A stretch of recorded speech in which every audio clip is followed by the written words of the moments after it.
Hello, neighbors. Before we get into the episode, just a couple quick things I'd like to mention.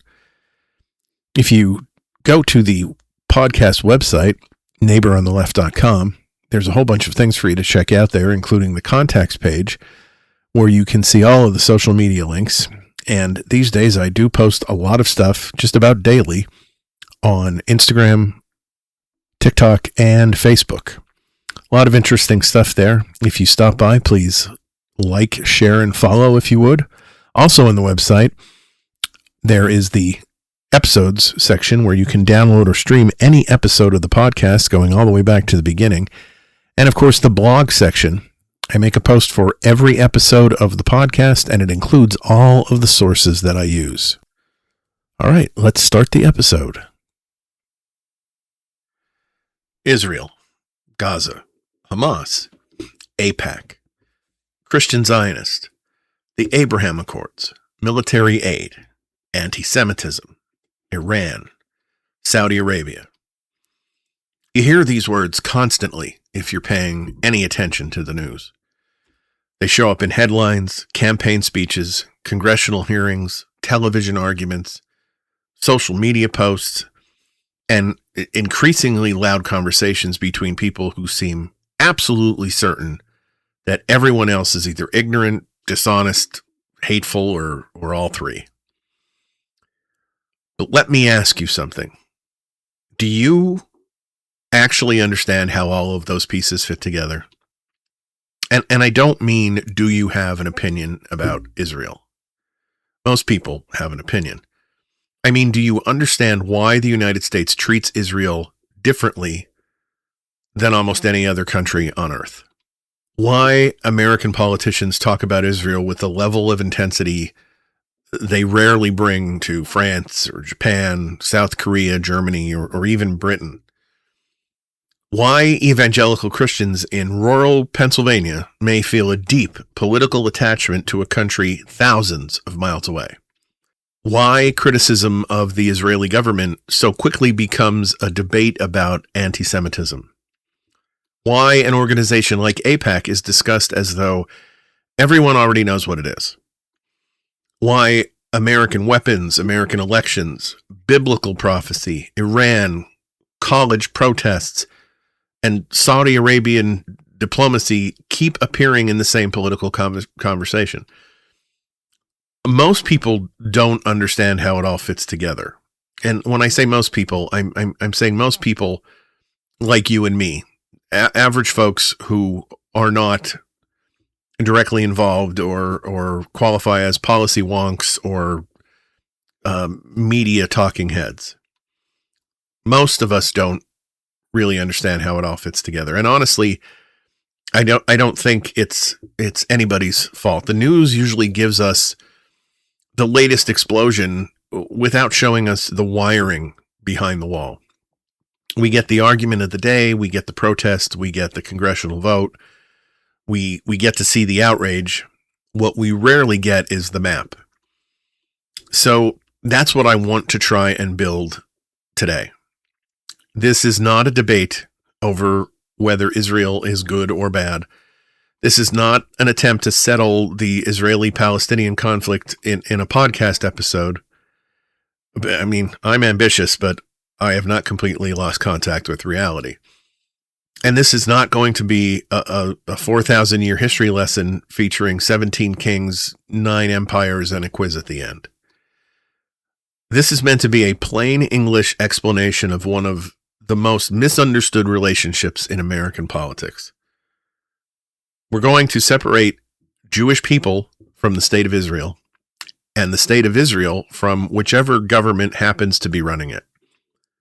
We're going to explain Christian Zionism, political lobbying, military strategy, conservative identity, regional diplomacy, and why accusations of anti-Semitism can both be deadly serious and politically weaponized. And we're going to answer one question that neatly captures how complicated this relationship has become. Why would an American agreement helping Saudi Arabia develop a civilian nuclear program depend, in part, on Saudi Arabia recognizing Israel? Why are those things connected? That's today's mystery. And by the time we reach the end, I hope you are going to understand not only the answer, but the political machinery that makes the question possible.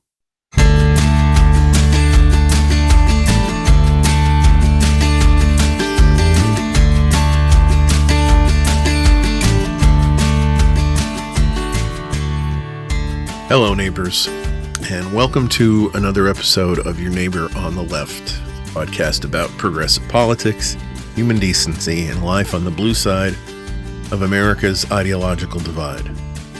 My name is Don Spielis, and I am your host.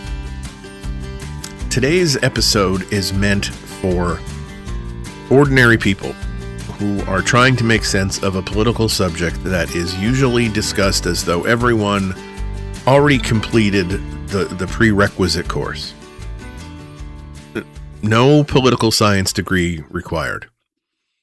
No expectation that you already know what AIPAC is, what Christian Zionism means, why the Abraham Accords mattered, or why Israel shows up in American politics with such unusual frequency and intensity. We're going to take this piece by piece. Define the terms, explain the interest, connect the machinery, and do it without pretending that complexity requires incomprehensibility. Because complicated does not have to mean inaccessible, and confusion should not be the price of admission to participating in democracy. So, if you have ever listened to a conversation about Israel and thought, well, I understand the individual words, but I have absolutely no idea what these people are talking about, this episode is for you.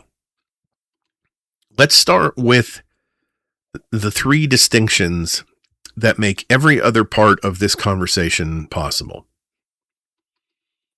Before we talk about lobbying, prophecy, military aid, Saudi Arabia, or anything else, we need to separate three things that are constantly blended together in American political conversation. Jewish people, the state of Israel, and the Israeli government. Those are related concepts, but they are not the same thing. Jewish people are an ethnic and religious community with thousands of years of history, culture, tradition, and identity. Jewish people live all over the planet. Most Jewish Americans are American citizens whose views about Israel range across the political spectrum. Some strongly support the Israeli government. Some strongly oppose it. Some feel deeply connected to Israel, but disagree with its leaders. Some feel little connection to Israel at all. There is no single Jewish opinion about Israel for the same reason there's no single Christian opinion about the United States government. People are not policy platforms. The state of Israel is a country. It was established in 1948 as a Jewish state following centuries of persecution and, most immediately, the Holocaust. That history is essential to understanding why Israel carries such enormous emotional and historical significance for Jewish people around the world. But Israel, the country, is not identical to Israel, the government, or the Israeli government currently running it. Governments change, coalitions change, prime ministers change, policies change. That distinction should not be controversial. I am an American. America is my country. Donald Trump is the president. Those three sentences do not mean Donald Trump and I are interchangeable. Thank God. Criticizing Donald Trump is not an attack on every American. Criticizing Congress is not a demonstration that you hate the American people. Condemning an American military action does not mean you believe America should be destroyed. We understand those distinctions when we're discussing our own government, but when Israel enters the conversation, those lines seem to disappear. Criticism of Israeli settlements, military operations, humanitarian policy, or Prime Minister Benjamin Netanyahu can quickly be described as hostility towards Israel itself. And hostility towards Israel can then be described as hostility towards Jewish people. And there are times when that progression is justified, but there are times when it is absolutely not justified. That is where we need another definition. Anti-Semitism means prejudice, hostility, discrimination, or hatred directed at Jewish people because they are Jewish. It includes familiar horrors such as conspiracy theories about Jewish control and Holocaust denial and attacks on synagogues, vandalism, threats, slurs, violence. It is real, it is dangerous, and it is not some ancient problem safely packed away in a museum. Jewish Americans continue to experience harassment and intimidation and threats and violence. Jewish students should be able to walk across a college campus without being threatened. Jewish families should be able to attend religious services without armed security feeling like a permanent necessity. And when someone uses the language of Palestinian rights as a camouflage for conspiracy theories about Jewish people, celebrates violence against Jewish civilians or treats every Jewish person as personally responsible for the actions of Israel, that is not legitimate political criticism. That is anti-Semitism wearing a political name tag. But acknowledging that does not require us to accept the opposite mistake. Criticism of Israel is not automatically anti-Semitic. Opposing a bombing campaign is not inherently anti-Semitic. Questioning American military aid is not inherently anti-Semitic. Supporting Palestinian rights is not inherently anti-Semitic. Condemning the decisions of an Israeli prime minister is no more automatically anti-Jewish than condemning Vladimir Putin is anti-Russian, or criticizing the Saudi monarchy is anti-Muslim. The content matters. The language matters. The motive matters. The target matters. And that distinction has become especially important in the federal government's dealings with American universities. The Trump administration created a multi-agency task force focused on anti-Semitism in schools and college campuses. The education department sent warning letters to 60 universities. Federal officials visited selected campuses, and the government canceled or paused hundreds of millions of dollars in federal grants and contracts to Columbia University before later reaching a settlement. Now, there were genuine reasons to examine what happened on college campuses. Jewish students reported real harassment, exclusion, intimidation, real fear. Columbia itself has acknowledged that anti-Semitism occurred on its campus, that it caused real pain and required institutional action. We should not brush that aside simply because the Trump administration also had political motives. Protecting Jewish students is a legitimate civil rights responsibility. Universities receiving federal money have an obligation to address discrimination and hostile educational environments. Federal civil rights protections can apply when Jewish students face discrimination connected to shared ancestry or ethnic characteristics. But here is where the second half of the conversation begins. The administration did not merely investigate individual allegations and require university to protect the students. It used accusations of anti-Semitism as leverage in a much broader campaign against institutions Trump and the political right already viewed as ideological enemies. At Columbia, the eventual federal agreement reached beyond student safety. It affected university governance, disciplinary systems, academic oversight, admissions data, and other institutional policies. The administration later celebrated settlements with other universities that combined anti-Semitism provisions with unrelated conservative priorities, including rules concerning gender and campus policy. Now, that does not prove every concern about campus anti-Semitism was invented. Certainly not. It shows why we must be capable of holding two thoughts in our heads at once. Universities can fail Jewish students, and politicians can exploit those failures to pursue a wider political agenda. Campus protests can include protected political speech, and individual protesters can cross the line into harassment, threats, or real anti-Semitism. The government can have a legitimate responsibility to enforce civil rights law, and government officials can use that responsibility selectively, aggressively, or opportunistically. Recognizing one side of that equation does not erase the other. That's the mental discipline that this entire subject requires us to have. Not every accusation of anti-Semitism is a cynical political weapon. Not every accusation is automatically correct. Not every critic of Israel is motivated by justice. Not every critic is motivated by hatred. We have to examine what someone actually said, what they actually did, whom they targeted, and whether they were criticizing a government or condemning an entire people.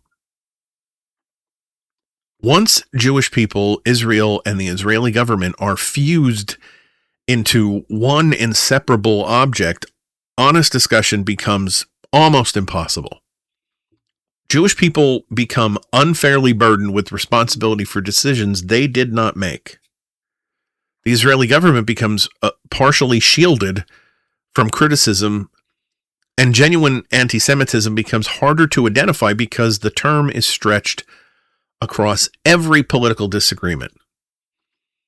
So these are the three boxes we keep separate from this point forward. A people, a country, a government. They overlap, they affect one another, but they are not interchangeable. And unless we can maintain those distinctions, we'll never understand the political machinery built around them. So now that we've hopefully separated the Jewish people, the state of Israel, and the Israeli government, we can turn to one of the strangest pieces of this entire political puzzle. Why are millions of American evangelical Christians so deeply invested in Israel? Not just generally supportive, but deeply invested emotionally, politically, sometimes spiritually. To understand that, we need to talk about Christian Zionism. Zionism, in its broadest historical sense, is the belief that Jewish people have a right to a national self-determination in their ancestral homeland. Christian Zionism is something different.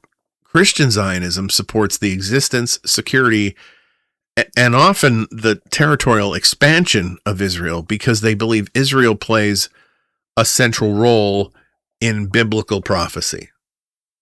So, in other words, this is not a primarily Jewish theology. It is a Christian theology about Jewish people and the future of the world. And that distinction matters. Many evangelical Christians interpret parts of the Bible to mean that the return of Jewish people to the land of Israel is a necessary step in the sequence of events leading to the second coming of Jesus. The details vary from church to church. There's no single universal evangelical timeline with a laminated checklist that you can refer to, but the broad story often goes something like this. Israel is restored, prophecy unfolds, a period of global crisis follows, Jesus returns. history reaches its divinely appointed conclusion.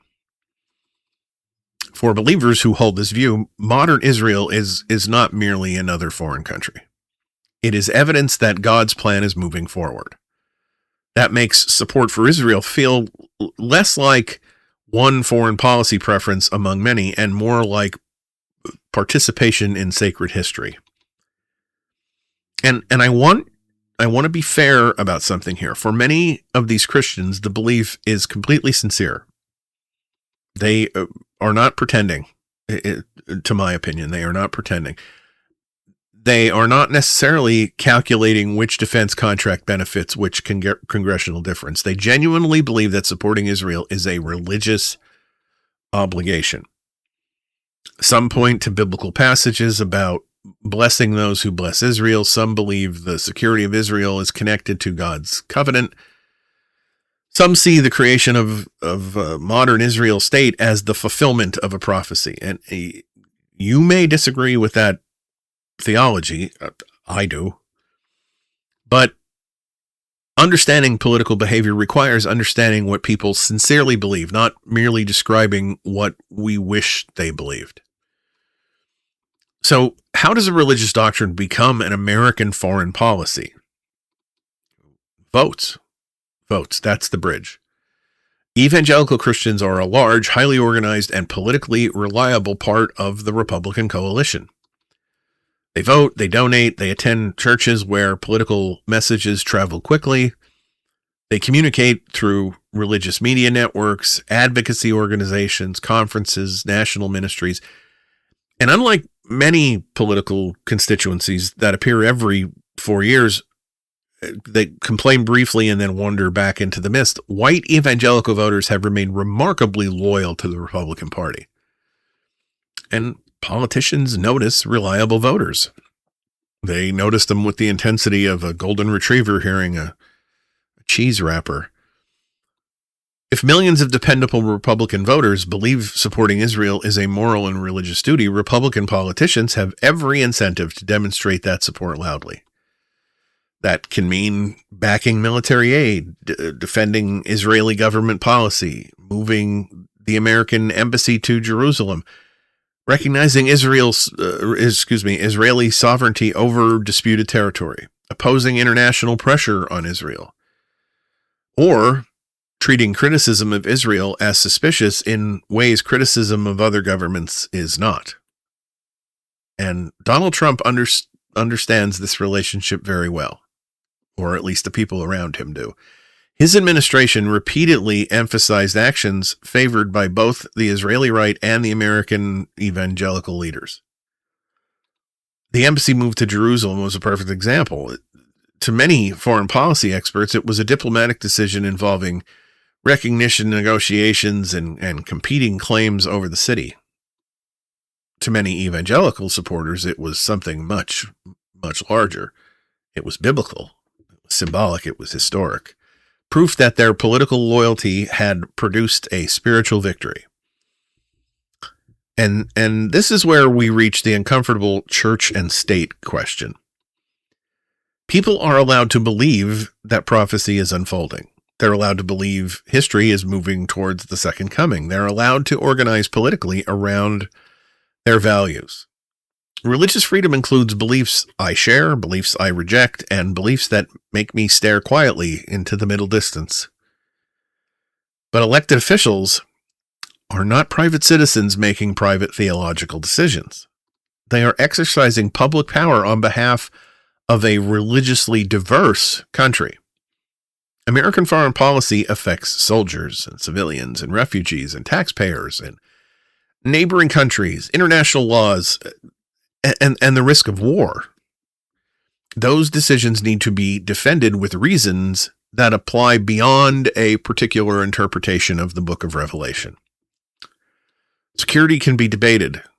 Diplomacy can be debated. Military cooperation can be debated. Human rights can be debated. But the whole, this helps us move closer to the end of times, is not a sound public policy standard for a constitutional republic. Evangelicals have every right to prepare for the end of times as they see fit. they do not have the right to use the United States government as the stage crew. And there's another complication. Christian Zionism may express intense support for Israel, but that does not always mean concern for Jewish people as living autonomous human beings. In some versions of end of times theology, Jewish people are important because of the role they are expected to play in a Christian prophecy. Their value becomes attached to a script that's written about them. That can produce a peculiar political arrangement in which Christian leaders often offer unwavering support for Israel while holding theological beliefs that many Jewish people find troubling, or even hostile. So when politicians describe evangelical support as proof that Republicans are the natural defenders of Jewish people, we need to slow down. Support for the state of Israel is not automatically the same as solidarity with Jewish people. Once again, those boxes matter. A people, a country, a government. And now a fourth box, a religious story that millions of Americans believe that country fulfills. Christian Zionism does not explain the entire American relationship with Israel, but it does explain why Israel occupies a place in Republican politics that military strategy alone just can't account for. It explains the emotion, the symbolism, the loyalty tests, and the political urgency, but religion is only one gear. To understand how the whole machine moves, we have to look at the rest of the coalition.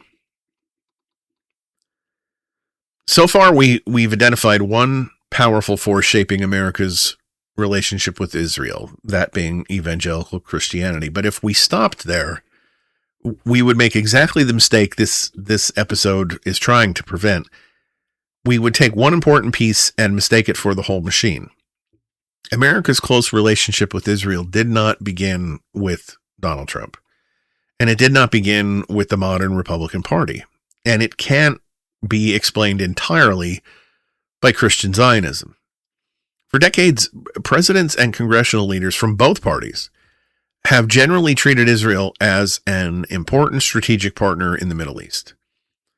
Democratic administrations supported Israel. Republican administrations, of course, supported Israel. The reasons shifted over time, but the relationship became embedded in American foreign policy long before support for Israel became such a visible marker of modern conservative identity. During the Cold War, American policymakers increasingly viewed Israel as a reliable regional partner in an area where Soviet influence and oil and military conflict and political instability all mattered enormously. Over time, the relationship expanded into military cooperation, intelligence sharing, weapons development, diplomacy, long-term financial commitments. In 2016, during the Obama administration, the United States signed a 10-year agreement pledging $38 billion in security assistance to Israel. That alone should tell us something important. This relationship did not belong exclusively to the Republican Party or Donald Trump. It was reinforced by a Democratic president as part of a long-standing bipartisan consensus. The modern Republican coalition did not create the alliance. It inherited it. Then it strengthened it. Then it reshaped it and increasingly transformed support for Israel into this test of conservative political identity. So, who actually shapes American policy towards Israel? There's no single answer. American foreign policy usually emerges from overlapping interests. Picture a row of gears inside a machine. Each gear is turning for its own reason. One is powered by religion, another by campaign politics, another is military strategy, another is money, yet another is institutional habit. Once those gears connected, they move the same machinery. The first gear is the evangelical voting bloc that we just discussed. Many evangelical voters support Israel because of sincere theological beliefs. Republican politicians respond because those voters are numerous and organized and dependable. The second gear is AIPAC. AIPAC stands for the American Israeli Public Affairs Committee. It is an American pro-Israel advocacy organization whose stated mission is to persuade the United States government to support policies that strengthen the relationship between the United States and Israel. So if we translate that into plain English, AIPAC organizes supporters, communicates with lawmakers, promotes legislation, and works to elect candidates who support its policy goals. It operates openly. It describes itself openly.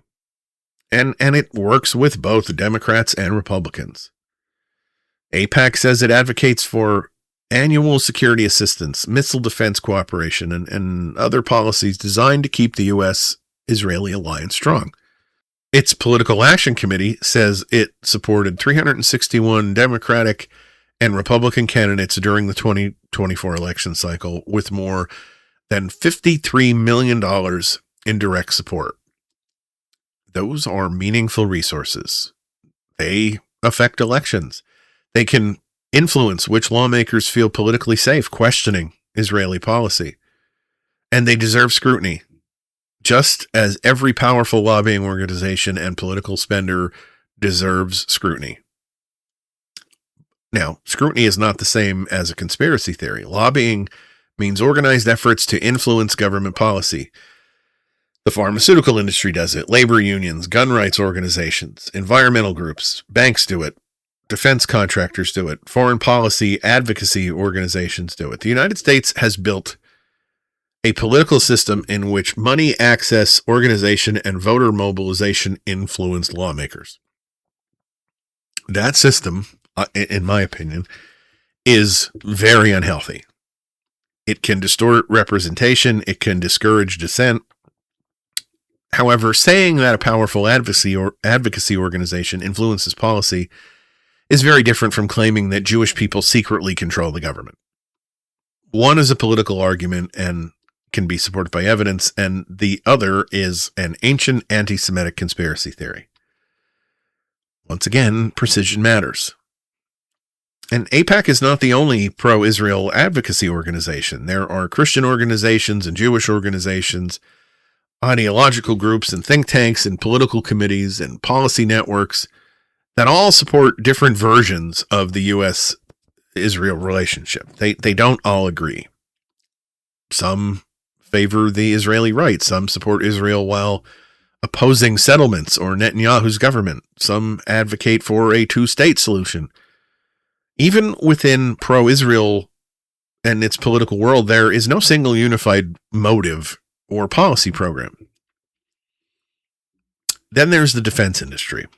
Military aid sounds as though the United States simply places money in an envelope and mails it overseas, and that is not generally how the system works. Much of the assistance is tied to military equipment, missile defense programs, and weapons purchased from American companies. That means aid to Israel can also support American manufacturers, American jobs, military research, and congressional districts where weapon systems are built. The arrangement creates another reinforcing gear in the machine. Israeli leaders want military assistance. American defense companies want contracts. Members of Congress want jobs and investment in their districts. The Pentagon officials want compatible weapon systems and cooperative research. Each participant may describe the arrangement as national security, and sometimes it genuinely is. However, national security policy and commercial interest have never been strangers. They have shared an apartment for decades. Next comes the national security and foreign policy establishment. The phrase refers to the diplomats, military officials, intelligence professionals, policy experts, congressional staff members, presidential advisors who shape how Washington thinks about the world. Many of them view Israel as a valuable asset because of its military capabilities, intelligence collection, technology, geographic position, and its opposition to shared adversaries, particularly Iran and armed groups supported by Iran. Their reasoning may have nothing to do with biblical prophecy. They may support Israel because they believe the partnership advances American strategic interests. Whether every policy actually does advance those interests is a separate question. But that is the framework through which they see the relationship. Then we have the Republican leaders and Donald Trump. Trump recognized Jerusalem as Israel's capital, moved the embassy there, recognized Israel's sovereignty over the Golan Heights, and helped broker the Abraham Accords, which established or expanded formal relations between Israel and several Arab governments. His administration presented these actions as historic achievements and evidence of an unusually close commitment to Israel. Those policies satisfied several groups at once. Evangelicals received symbolic and religious victories. Israeli leaders gained diplomatic and territorial recognition. Pro-Israel advocacy groups achieved long-standing policy goals. Defense and national security officials gained deeper regional cooperation. Trump gained the ability to portray himself as the most pro-Israel president in American history. Same outcome, different motivations. That's how coalitions work. The mistake is assuming that because several groups push the same direction, they all must be following the same secret plan. Usually no secret plan is required. The gears turn because each group sees something at once. Religious fulfillment, strategic advantage, campaign support, weapons contracts, diplomatic influence. And once those interests become linked, changing policy becomes extremely difficult. A lawmaker questioning military aid is not merely challenging one program. That lawmaker may be confronting evangelical voters, major donors, advocacy organizations, party leaders, defense contractors, national security officials, and decades of bipartisan habit all at once. That's why the relationship is so durable. Not because one group controls everything, but because many powerful groups, for very different reasons, keep pushing the machinery in the same direction. So up to this point, we've mostly been talking about policy, religion, military aid, lobbying strategy, but modern Republican support for Israel is not only about what the United States does. It's also about what Israel has come to represent. Within conservative politics, Israel has become a symbol, a political identity marker, a way of communicating a much larger worldview without having to explain every part of it. Support for Israel can signal strength, borders and military power, nationalism, religious identity, opposition to Iran, resistance to terrorism, and the belief that Western civilization is locked in this permanent struggle against hostile forces that weakness will only encourage. That's a lot of political cargo for one foreign alliance to carry. But symbols work because they compress complicated ideas into something emotionally recognizable. Think about the way American conservatives talk about borders. The border is rarely discussed as a line between two countries. It becomes a symbol of sovereignty and order and control, the difference between a nation and a place where people simply happen to live. Israel fits very neatly into that worldview. It is a country with heavily defended borders, mandatory military service for many citizens, sophisticated surveillance, missile defenses, and a government that publicly emphasizes security and national survival. To conservatives who believe the United States has become timid or apologetic or unwilling to defend itself, Israel looks like the country they wish America would become. Not necessarily Israel as it actually exists in all of its political arguments and social divisions and protests and elections and its internal contradictions, but the symbolic Israel, the Israel of campaign speeches, strong borders, strong military, no apologies, hit the enemy first, ask questions later. That image is powerful even when reality is a good bit different and a good bit messier. And then there's nationalism. Modern conservative politics places enormous emphasis on the nation as a source of identity, a people with a shared history, a shared culture, a shared homeland, a government expected to prioritize its own citizens. Israel is frequently presented as proof that a country can openly assert a national identity, protect that identity, and resist international pressure to dilute it. For some conservatives, that reinforces the argument that the United States should be more explicitly Christian, more culturally uniform, more restrictive about immigration, and less concerned with criticism from, well, anyone, but international institutions primarily. The analogy is imperfect. America and Israel were founded under very different circumstances, have very different legal systems, different histories, different populations, different regional realities, but political symbols don't care about that. They don't need to survive a graduate seminar. They just need to fit on a bumper sticker. Israel has also become central to the conservative idea of Western civilization. Now, that phrase can mean many things. Sometimes it refers to, broadly to democratic government, individual rights, science development, and cultural traditions that emerged from Europe and North America. Sometimes it functions as a polite wrapper around a much narrower argument about Christianity, ethnicity, immigration, and who supposedly belongs inside the West. Israel is often described as a democratic Western outpost in a hostile Middle East. That framing makes the alliance feel larger than ordinary diplomacy. Israel is not presented merely as a country with shared interest. It's a frontline fortress, an extension of us surrounded by them. Once that framing takes hold, criticism of Israel can then be interpreted not as disagreement with an ally, but as siding against the West itself. Then we add Iran to the mix. Iran is one of Israel's most important regional adversaries and has also been a major American adversary since the 1979 Iranian Revolution. Iranian leaders have supported armed groups hostile to Israel, opposed American influence in the region, and pursued military and nuclear capabilities that both Israel and American governments have treated as serious threats. That creates a very simple political equation.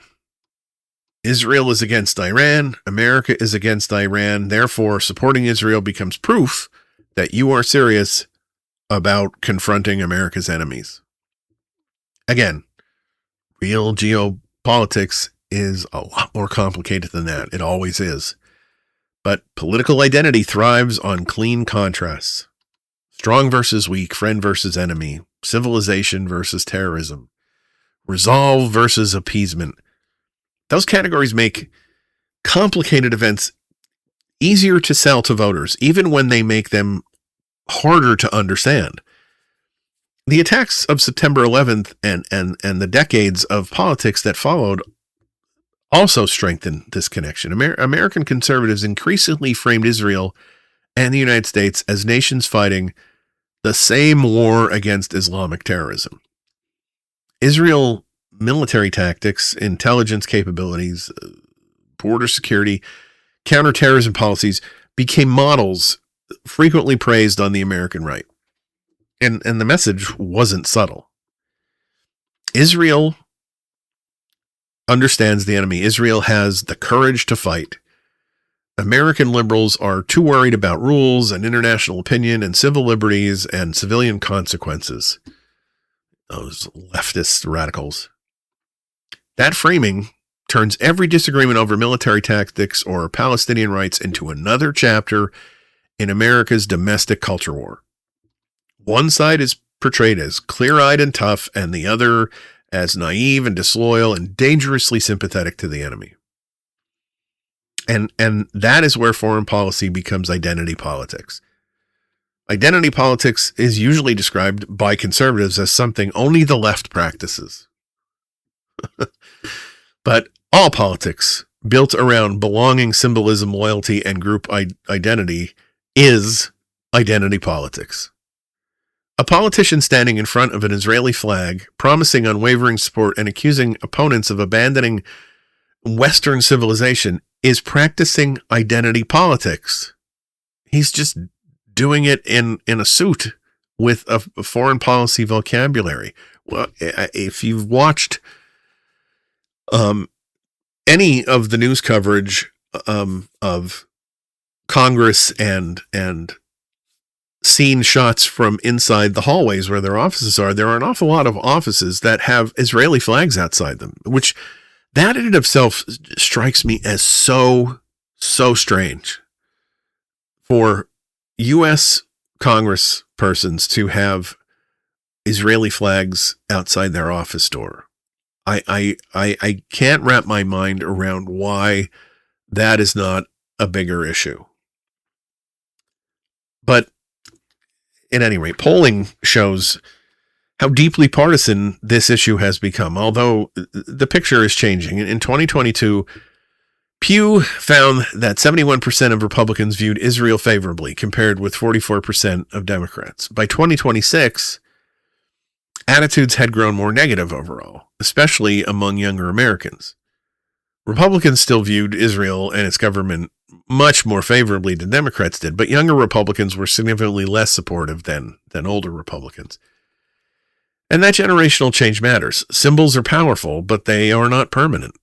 Younger conservatives may still identify with nationalism and borders and military strength, while becoming a little less willing to offer automatic support to any foreign government.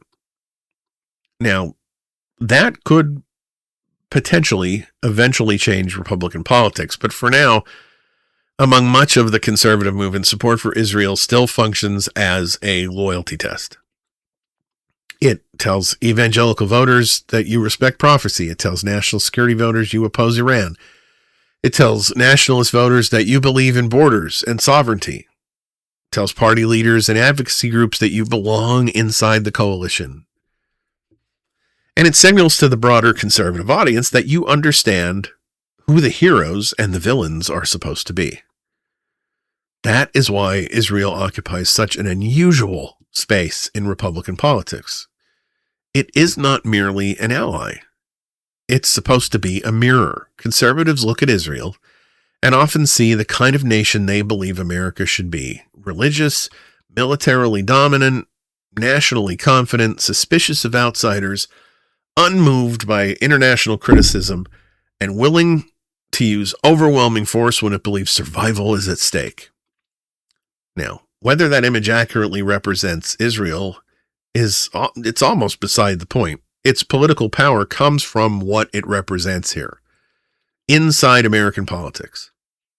And once Israel becomes a symbol of conservative identity, every diplomatic decision involving Israel carries domestic meaning. Which brings us back to Saudi Arabia. Because that nuclear agreement we mentioned at the beginning was never only about nuclear technology. It was also about building a new political order in the Middle East, with Israel placed directly at its center. So why would an American agreement helping Saudi Arabia develop a civilian nuclear program be connected to Saudi Arabia recognizing Israel? At first glance, those subjects appear to have been selected by spinning two separate foreign policy roulette wheels. Nuclear technology over here, diplomatic recognition over there. But why would they be dependent on each other? Because the United States wasn't simply negotiating one agreement. It was trying to assemble a regional package. And Israel was the piece holding much of that package together. So let's start with Saudi Arabia. Saudi Arabia is one of the most powerful countries in the Middle East. It possesses enormous oil wealth. It holds tremendous influence in Muslim world because of it being home to Islam's two holiest cities, Mecca and Medina. It purchases large amounts of American military equipment, and it has a complicated partnership with the United States based less on shared democratic values than on energy and security and weapons and regional influence, and the ancient diplomatic principle of we have several things the other wants. Saudi Arabia is a major rival of Iran. That rivalry involves religion, political influence, regional leadership, military power, competition across countries including Yemen, Syria, Iraq, Lebanon. Israel also views Iran as one of its greatest threats, as we've said, and the United States has spent decades trying to limit Iranian power. So imagine a triangle. At one corner, the United States, at another corner, Israel, and at the third corner, Saudi Arabia. All three governments have different interests. They do not trust one another equally. They do not share the same political system or culture, but all three have reasons to cooperate against Iran and other regional threats. That's where the Abraham Accords come in. The Abraham Accords were agreements negotiated during Trump's first administration that established or expanded formal diplomatic relations between Israel and several Arab or Muslim majority countries, including the UAE, Bahrain, Morocco, and Sudan. The important word is normalization. Normalization means countries that previously did not maintain ordinary diplomatic relations begin treating one another like regular international partners. They may exchange ambassadors, open embassies, establish direct flights, expand trade, coordinate on security, publicly recognize one another's legitimacy. Now, that does not necessarily mean the population suddenly become close friends. International diplomacy it's not summer camp. It means the governments have decided that cooperation is more useful than continued isolation. Saudi Arabia would have been an enormous prize. It is wealthier, more influential, and more symbolically important than the countries that had already joined the Abraham Accords. Saudi recognition of Israel could reshape regional diplomacy and encourage other Arab or Muslim majority governments to follow. Now, before the October 7, 2023 attacks and the war in Gaza, the United States was working intensely on a Saudi-Israeli normalization agreement. American officials said the proposed package included security arrangements and civilian nuclear cooperation between Washington and Riyadh. Saudi Arabia wanted several things from the United States: stronger security commitment, access to advanced American weapons, and American assistance developing a civilian nuclear energy program. The nuclear issue immediately raised serious concerns, as well it should. Civilian nuclear technology can produce electricity, but some of the knowledge and infrastructure involved can also move a country closer to the ability to produce material for nuclear weapons, especially if uranium enrichment is permitted. Now, that does not mean Saudi Arabia was automatically building a bomb. It means the safeguards, inspections, enrichment rules, and enforcement mechanisms would matter enormously. So, why would the United States consider offering Saudi Arabia something that sensitive? Because Washington wanted something substantial in return: Saudi recognition of Israel. The proposed arrangement was essentially a diplomatic bundle. Saudi Arabia would receive American security commitments and cooperation. Israel would receive recognition from one of its most important Arab states. The United States would strengthen a regional coalition that could contain Iran, expand economic ties, reduce the likelihood of conflict among American partners, and demonstrate that Washington remained the central power broker in the Middle East.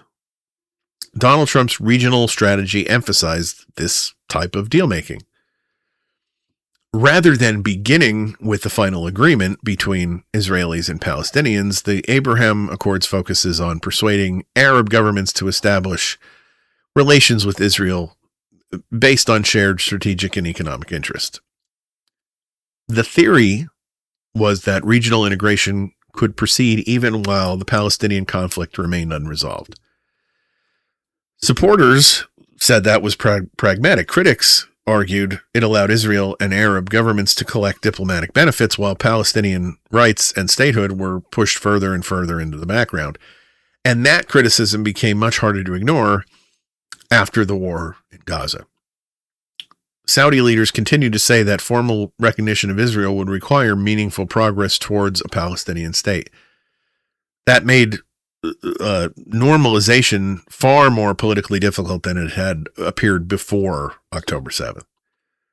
So the original question needs one small clarification. It was not necessarily that one standalone American nuclear agreement legally required Saudi recognition of Israel through one simple clause. It was that civilian nuclear cooperation was being negotiated as part of a larger bargain in which normalization with Israel was the central American objective. Now the pieces fit together. Iran provides the shared threat. Saudi Arabia provides the regional power and religious significance, and the United States provides security, weapons, and nuclear cooperation. Israel receives recognition and deeper integration in the region, and American presidents receive the possibility of announcing a historic diplomatic achievement. Religion, security, money, military power, energy, diplomacy, domestic politics, all inside one neat little package. That is why Israel keeps appearing at the center of agreements that initially seem to be about something else. And it should be noted here, there are headlines now that indicate that facet of the agreement, the facet where Saudi Arabia recognizes Israel, was not initially put forward in this most recent deal. That the deal was worked out, and then at the 11th hour, Trump or whoever said, oh yes, and by the way, all of this depends on you recognizing Israel. Now, I can't confirm that is really the timeline. I will say that if it is the timeline, it's a pretty significant facet of the whole story. But it will require some attention in the coming days to see if that is truly how it was put together. So anyway, yes, this is why Israel keeps appearing at the center of these agreements. America does not merely maintain an alliance with Israel. It has spent years trying to reorganize the regional political map around Israel. And that level of investment helps explain why anyone questioning the relationship is thought of as politically difficult. And that brings us to the final piece of the puzzle, accountability. Because a close alliance is one thing. An alliance that becomes politically untouchable is something else entirely. The United States has many allies. Britain, France, Germany, Japan, South Korea, they're all allies. The United States shares intelligence with these countries, stations troops in some of them, sells them weapons, coordinates military planning, signs treaties, conducts trade, depends upon them during international crises. And yet, American politicians routinely criticize their governments. We argued with France over the Iraq War. We criticize European defense spending. We dispute Japanese trade policies. We question democratic backsliding among NATO partners. We have public disagreements with South Korea, Turkey, Canada, and Britain without anyone seriously claiming that the alliance itself must therefore be in danger of collapse. Nobody stands in Congress and declares that questioning the British Prime Minister means you harbor an ancient hatred of English people. Nobody says reviewing weapon sales to Germany proves that you want Germany erased from the map. That would be absurd. The relationship with Israel is different not because the alliance is strong. It's different because foreign policy and religion and lobbying and historical trauma and national identity and campaign politics and accusations of prejudice have become tightly wound around one another. If you pull on one thread, the entire political knot tightens. That can make ordinary democratic questions suddenly feel forbidden. How much military assistance should the United States provide? What conditions should accompany that assistance? How are American weapons being used? Are civilians being protected? Are or American and international laws being followed? Does a particular policy improve Israeli security, American security, and possibilities of peace? Or does it simply continue because questioning it carries political risk, and that political risk is greater than approving it? Those are not anti-Israel questions. They are oversight questions. Congress is supposed to ask those questions before spending American money or transferring American weapons. The executive branch is supposed to ask them when applying laws governing foreign assistance. The Leahy laws, for example, prohibit American assistance from going to foreign security force units when there is credible information that those units committed gross violations of human rights, unless appropriate corrective steps are taken. That principle is supposed to apply to foreign forces receiving American support, not only to governments Washington finds convenient to criticize. Military aid is not a friendship bracelet. It's a public policy. It involves taxpayer money and national interest and legal obligations, consequences for human beings who may never have any influence over the decisions. Israel receives an exceptional level of American security assistance under commitments repeatedly supported by presidents and lawmakers from both parties. That makes scrutiny more necessary, not less. The larger the commitment, the greater the responsibility to examine it. And scrutiny does not mean pretending Israel faces no security threats. It clearly does. Israel civilians have endured terrorism and rocket fire and hostage taking and mass violence. Iran and armed groups supported by Iran have openly threatened Israel. Any honest discussion has to recognize that reality. However, recognizing a government's legitimate security concerns does not place every action that government takes beyond any moral or legal examination. Security is a justification that must be evaluated. It's not a magic password that ends the conversation. The same is true of human rights and international law. Those principles mean very little if they apply only to adversaries. It's easy for American leaders to condemn abuses by governments they already dislike. The real test is whether those standards continue to matter when the government involved is an ally. Otherwise, human rights it's not a principle anymore. It's more of a decorative lamp that Washington switches on whenever it wants the room to look respectable. This is where congressional politics becomes so important. Members of Congress know that votes involving Israel can attract attention from major advocacy groups and donors and party leaders and religious voters and political opponents. A vote to condition aid can be portrayed as abandoning an ally.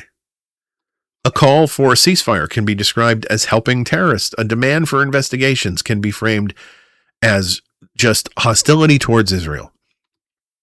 And sometimes lawmakers making those demands use reckless language or ignore Israel's genuine security concerns. But the existence of bad criticism cannot become an excuse to suppress legitimate criticism.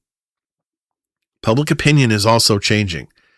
In April 2026, Pew Research found that 6 in 10 Americans held an unfavorable view of Israel, a substantial increase from previous years. Pew has also found increasingly negative attitudes towards both the Israeli government and Israeli people, especially among younger Americans, even while attitudes towards Palestinians remained comparatively stable. That does not tell us what policy should be. Polls aren't necessarily moral compasses, but it does reveal a growing gap between what's being said politically about unconditional support and the increasing skepticism of the public of those politicians. Younger Americans have watched the destruction of Gaza through their phones, and it places images from a war zone directly beside, breakfast videos and weather updates. They are less likely to accept that questioning an ally is automatically disloyal. And hooray for them. That generational shift may eventually force American politics to distinguish between supporting Israel's existence and security, supporting every decision of the Israeli government, and providing military assistance without any meaningful conditions. Those are three different positions. They should be debated as three different positions. The entire premise of democracy is that power must remain answerable to questions. That includes American power. It includes enemy governments. It includes allied governments. Criticism, we need to stop looking at criticism as betrayal. Stop looking at accountability as hostility. Real allies can survive questions. In fact, strong alliances should be able to withstand honest disagreement because they're built on something more durable than political silence. When Americans are told that one particular government must not be scrutinized, that is not a protection of democracy. It weakens democracy by placing an area of public policy outside of the normal debate rules. And once we accept that exception for one government, we create a tool that can be used anywhere else. Because the broader danger isn't merely that Israel becomes politically untouchable, it's that Americans become accustomed to the idea that loyalty means refusing to look too closely. That's not loyalty, that's permission. And no government, including our own, and including our closest allies, should ever be granted permission to operate without questions. So now, we can answer the question we started with. Why would an American nuclear agreement with Saudi Arabia depend in part on Saudi Arabia recognizing Israel? Because that question was never really about one nuclear agreement. It was about the entire political structure surrounding America's relationship with Israel. Religion, military strategy, regional rivalry, diplomatic ambition, weapons, energy, campaign politics, lobbying, historical memory, conservative identity, all of those forces meeting in the same place. That's the central lesson I wanted to try and get across in this episode. There is no single explanation for why the United States treats Israel so differently than any other ally. It's not all religion or all lobbying or all money or all geopolitics or even all propaganda. Each of those explanations holds part of the truth. None of them contains the whole truth. The relationship has been built layer by layer over decades. Strategic partnership created one layer. Bipartisan foreign policy, another layer. Evangelical theology, another layer. Political organizations, military, regional diplomacy, cultural identity, electoral incentives, each added another layer. Eventually, the layers become so tightly packed that, pulling apart one policy from all the others is virtually impossible. We'll call it the everlasting gobstopper of Israel. That is why the public conversation so often feels confusing. People are frequently talking about different pieces of the same puzzle. One is talking about anti-Semitism, another military aid, another person is talking about Palestinian rights, another is talking about biblical prophecy, another is talking about Iran. Someone's talking about campaign influence, and everyone assumes they're having the same argument. They are not. So the next time you hear a headline involving Israel, Gaza, AIPAC, Christian Zionism, Iran, Saudi Arabia, military aid, or accusations of anti-Semitism, pause before accepting the simplest explanation. Ask which part of the machine you're looking at. Is this primarily about religion, security, money, diplomacy, domestic politics, human rights, electoral pressure? Who benefits politically? What history is shaping the decision? What information is missing? Am I hearing the entire picture or only a piece of it? You are not required to become an expert on Middle Eastern history. You don't need to memorize every war, every treaty, prime minister, whatever. You don't have to know everything to understand how the system works. The goal is not for every one of us to reach the same conclusion about Israel, Gaza, or American policy. The goal is for every listener to understand the questions well enough to recognize if they're getting an oversimplified answer. Because democracy works best when citizens understand the systems that are shaping policy in their name, not merely the headlines those systems produce. The easiest political arguments are usually the ones that reduce everything to one villain, one motive, one hidden cause. But understanding is harder. It requires separating people from governments, criticism from prejudice, religious belief from public policy, lobbying from conspiracy, alliance from obedience, and accountability from hostility. But that harder work matters because once any government becomes too sacred to question, too useful to examine, too politically dangerous to criticize, the problem is no longer only foreign policy. It becomes a problem of democracy. The goal is not to know every fact. It is to understand enough to ask better questions. All right, folks, thank you so much for taking the time to download and listen to this episode of Your Neighbor on the Left. I appreciate it. I am grateful for it. I would love to hear from you. Send me an email, DM me on social media, whatever. Let me know what you think about this topic. Let me know what you think of the podcast. Whatever it is you want to let me know, I'm anxious to hear. I will be back on Friday with a Back Porch Files installment of Your Neighbor on the Left. So between now and then, do me a favor, stay engaged, stay kind, and have the kind of week you'd wish for others.